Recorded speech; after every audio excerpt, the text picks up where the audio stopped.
There are limited opportunities for many kids in the remote Northern Territory town of Tennant Creek. But that hasn't stopped rising Indigenous football star Liam Holt-Fitz from having a year he'll never forget. The teenager became the first from his hometown to make the All-Australian team. Tom Maddox reports. 2015 was a big year for the boy from Tennant Creek. It's been great actually, playing footy all around the world, all around Australia. It's taken me to lots of places. The town is lacking a regular junior football competition, but that hasn't held Holt-Fitz back. Over the past 12 months, the 15-year-old's talent has taken him around the country and overseas, and this month he flies to South Africa. He was also named co-captain of the All-Australian Under-15s, a first for his hometown. Yeah, it's Tennant Creek's first All-Australian, so we feel pretty proud about that. The family living room is a shrine to both his achievements and his dad's. Affectionately known as Tiger, Daryl Holt is a former player of some renown himself, having captained and coached premiership sides in the Barclay League. Yeah, it looks like a bit similar.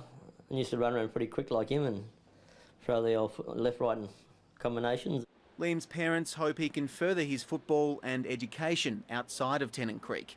We know with other people in the past and other children in the past where to get a better outcome you have to leave Tennant Creek to get it. Former Mayor Randall Gould runs the local Clontarf Academy, which uses football as an incentive to get Aboriginal boys to attend school.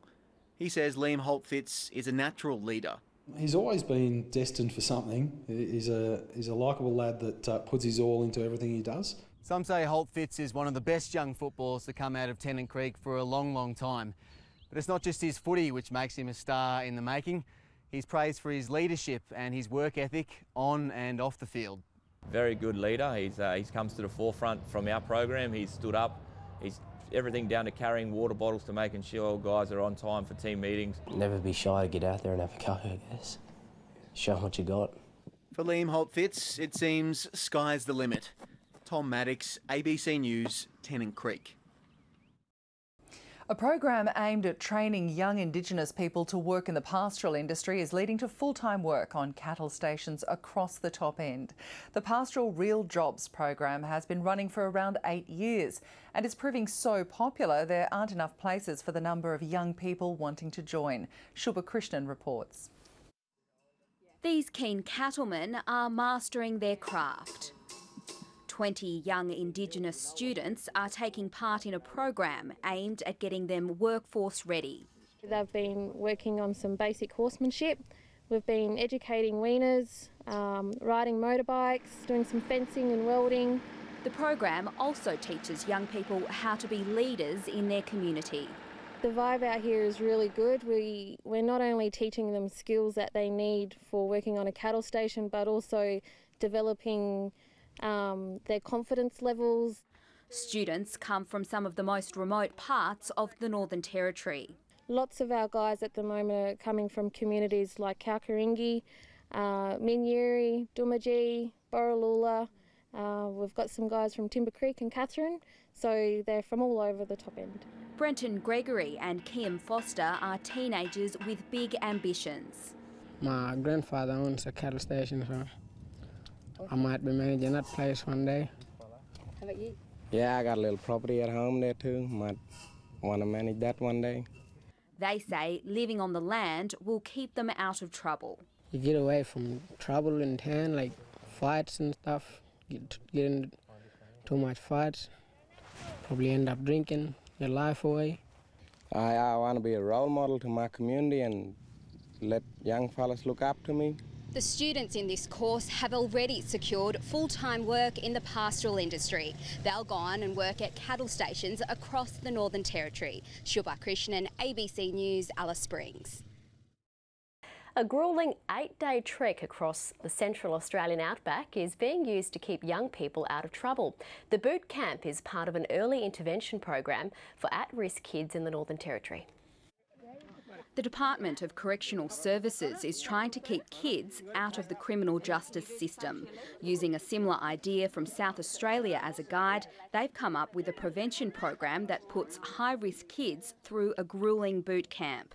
What we look for is to work with young people who are raising red flags, possibly around disengagement from school, hanging out with the wrong crowd, being in the wrong place, anything that's sort of concerning around the decisions they're making.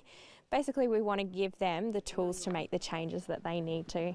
These kids from the top end have spent a week trekking through Loves Creek Station in Central Australia, learning survival skills and being taught by traditional owners to respect their country and culture. The traditional owners showing us the bush food. Yeah, learn about culture. They're fit, quit cigarette and quit drugs. The kids come away with a sense of achievement. The walk component is physically challenging. The program encourages positive risk-taking through challenges like abseiling. It gives them a chance to do something without peer pressure. Everyone's good or bad with heights, and it just gives them a chance to step out of their comfort zone and show them that there are other people out there that will support them and help them through their lives. Alan Mundy has volunteered as an abseil instructor with the South Australian program for 6 years. Seeing the young people's reaction after achieving a goal which we've set for them.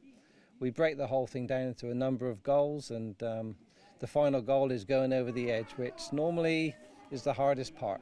The boot camp doesn't end here. The kids' progress will be tracked over the next 2 to 3 months to keep them out in the open air and away from trouble. Shubha Krishnan, ABC News, Loves Creek Station.